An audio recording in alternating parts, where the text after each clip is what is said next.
what's that we hear?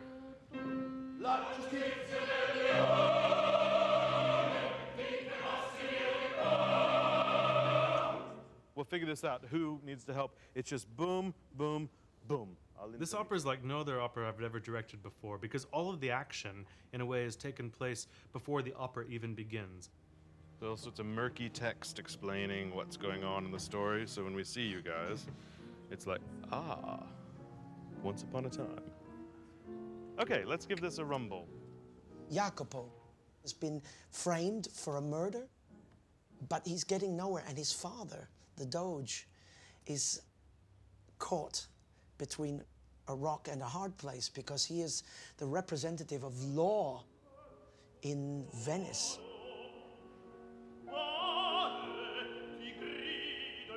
But he's a father also. It is a part that I am too young to do it because the character is supposed to be 89.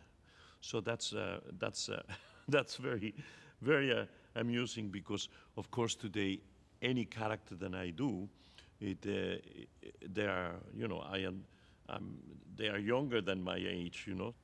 L'accusa è l'omicidio, ma il vero motivo è minare l'integrità e come si dice, la purezza della famiglia del Doge.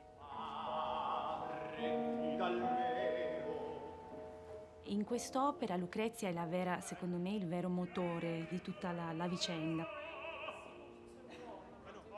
Lei che si batte e lei che va dal padre di suo marito a chiedere che venga perdonato, a chiedere che intervenga a favore di suo figlio, a favore del proprio marito e affinché i figli abbiano di nuovo un padre.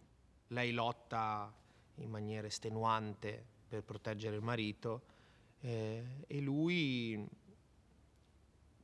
subisce tutto quello che gli succede senza opporsi più di tanto.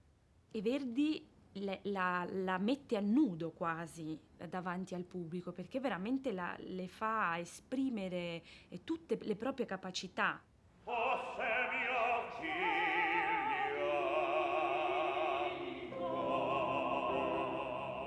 There's a cracking duet between the Doge and his daughter-in-law. She pleads in a very, very dynamic manner for him to intercede. This exchange of phrases are one of the highlights of this piece. The relation of the Doge and the Lucrezia is tremendous, you know, with the daughter-in-law, which is very often that connection in an opera. The waves get going right before he sings. There's also capturing the color of Venice. The thing, so I can see it, yeah? Throughout the piece, we will have this feeling of 3 or 6. For instance, plum, plum, plum, plum, plum, plum, plum. This kind of rocking figure, which will make us feel like we're on water. In Venice, when the water level rises, St. Mark's Square suddenly becomes architecturally totally different because it becomes full of water. And they lay pontoons through the streets so you don't walk in the water. The way you react to the space changes completely because you're walking in single file. We have various platforms at different levels that slide on and off, so it's almost like they can sort of sail through the space. In the early Italian Renaissance paintings, you'll see really richly painted colors. I'm kind of manipulating the way we're feeling about the different characters, especially, for instance, the Council of 10, because you can see here I've kind of created this sort of like really ominous shape. And when there's 10 of them standing together, they kind of create a beautiful architecture and a kind of a scary attitude.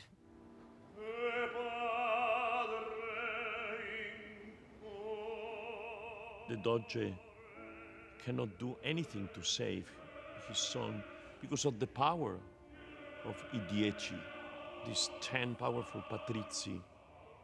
So it's a big tragedy for him. As would be normal in an Italian opera of this time, we start with a chorus after the overture, and we meet the Council of Ten, this menacing group, and their music is quite murky, I would say. Starts with a clarinet and a bassoon, with funny accents.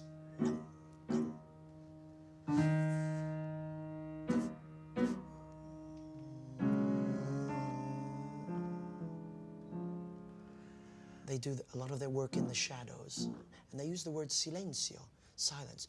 Silencio, mistero, mystery. And then using the chromatic, very small intervals. You see the music snakes. Obviously tells you what Verdi really thinks of them.